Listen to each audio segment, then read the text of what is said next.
Berlatar di kota Montevideo, Uruguay, adegan dimulai saat sebuah tim rugby yang bernama Old Christmas sedang bertanding. Salah seorang pemainnya bernama Roberto, yang mana anak ini cukup egois karena tak mau mengoper bolanya. Alhasil pertandingannya pun kalah. Di ruang ganti Roberto pun disalahkan rekan setimnya, namun kapten tim, si Marcelo ini melarainya. Setelah pertandingan ini usai, mereka pun merencanakan untuk berlibur. Berlanjut saat Noma sedang kusuk berdoa di gereja. Nah, si Gaston ini yang datang terlambat tiba-tiba mengganggu teman-teman yang sedang fokus mendengarkan dakwah. Nah, saat itu ia memberikan secari kertas kepada Noma yang dilewatkan oleh teman-temannya yang bertuliskan mengenai rencana liburan mereka. Nah, Gaston ini mempunyai ide untuk mengajak teman-temannya untuk pergi ke Chili karena perjalanan tiketnya murah. Sebenarnya Noma ragu-ragu, tapi Pancho tetap membujuknya agar ikut ke Chili. Sampai pada akhirnya perjalanan pun dimulai. Waktu itu hari Kamis pagi-pagi, mereka berkumpul di Bandara Carrasco. Sebelum memulai perjalanan, mereka menyempatkan untuk berfoto di depan pesawat yang akan mereka tumpangi.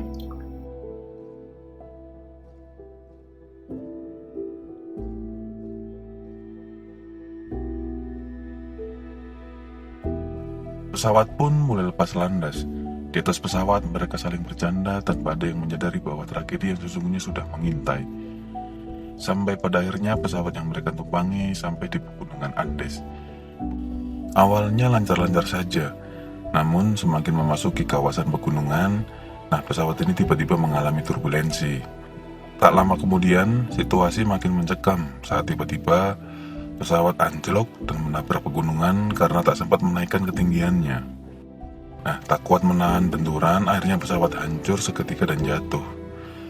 Di situasi ini beberapa mencoba menyalakan radio untuk mencari bantuan, namun tetap saja tak bisa menyala. Pilot yang terluka pun akhirnya juga ikut tewas setelah mengucapkan beberapa kata perpisahan.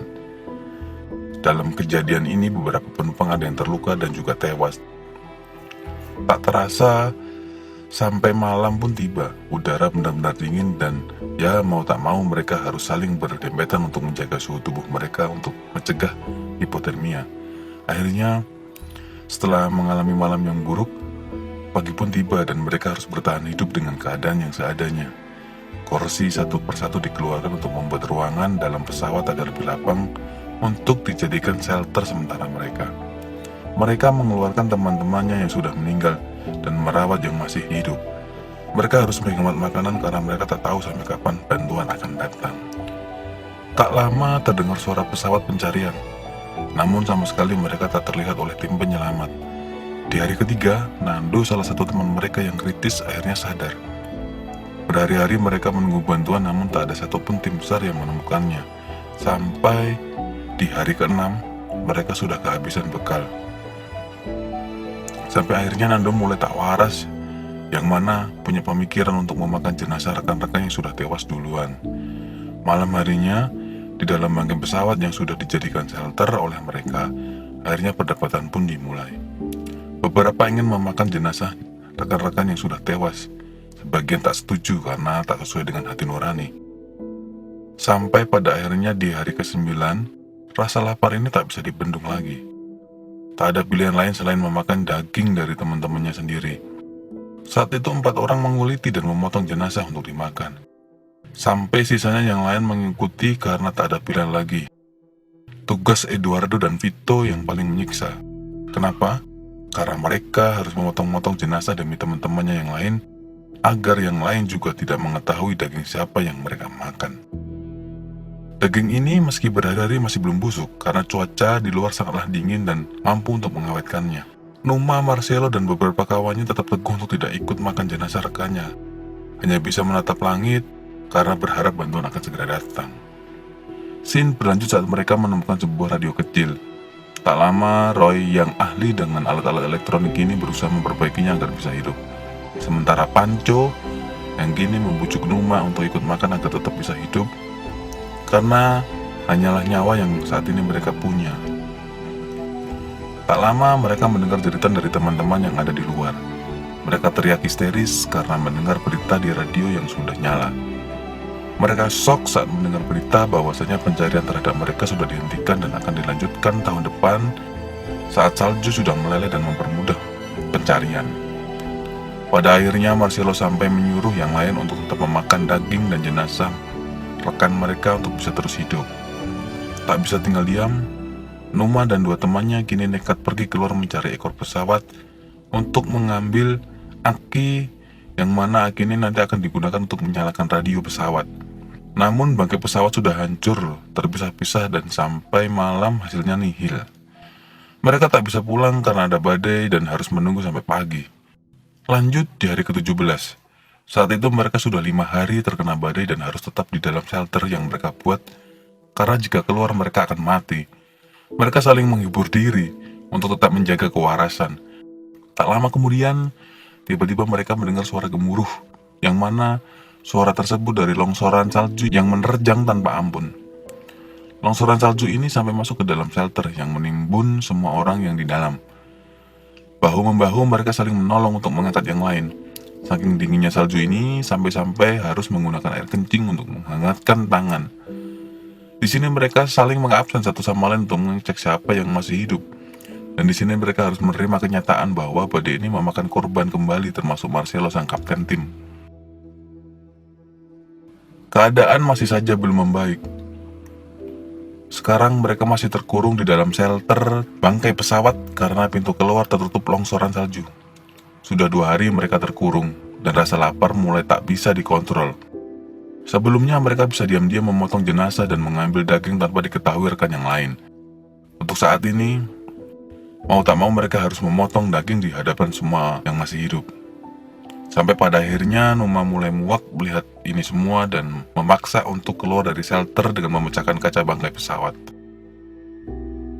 Sampai pada akhirnya kaki Numa terluka karena pecahan kaca. Ia tetap saja bersikeras untuk keluar sampai akhirnya bisa menembus permukaan. Setidaknya mereka masih bisa merasa bahagia karena bisa bertahan sampai sejauh ini. Lalu mereka bergegas untuk menggali shelter yang sudah terkubur salju sebelum malam tiba. Kaki Numa yang semakin parah akibat infeksi pun tak dihiraukannya, dan ia sembunyikan dari teman yang lain. Keesokan harinya Nando dan Roberto berdiskusi untuk perjalanan mereka menuju Chili, untuk mencari bantuan tentunya. Sampai pada akhirnya di hari yang 36, Numa, Nando, Roberto, dan seorang temannya mulai melakukan perjalanan menuju Chili. Belum lama berjalan, Numa sudah terjatuh akibat kakinya yang terkena infeksi itu semakin parah. Numa lalu memutuskan untuk pulang sendirian dan menyisakan 3 temannya yang melakukan perjalanan. Baru sehari semalam melakukan perjalanan, Nando dan kawan-kawannya sudah kembali karena mereka di perjalanan menemukan bangkai ekor pesawat yang hilang. Mereka berencana untuk menghidupkan kembali radio pesawat karena menemukan sumber tenaga, yaitu aki yang terdapat di ekor pesawat. Karena akinya terlalu besar dan berat, mereka berinisiatif untuk membawa radio ke bangkai ekor pesawat tersebut. Mereka juga menemukan beberapa makanan dan rokok yang ada di pecahan bangkai pesawat tersebut.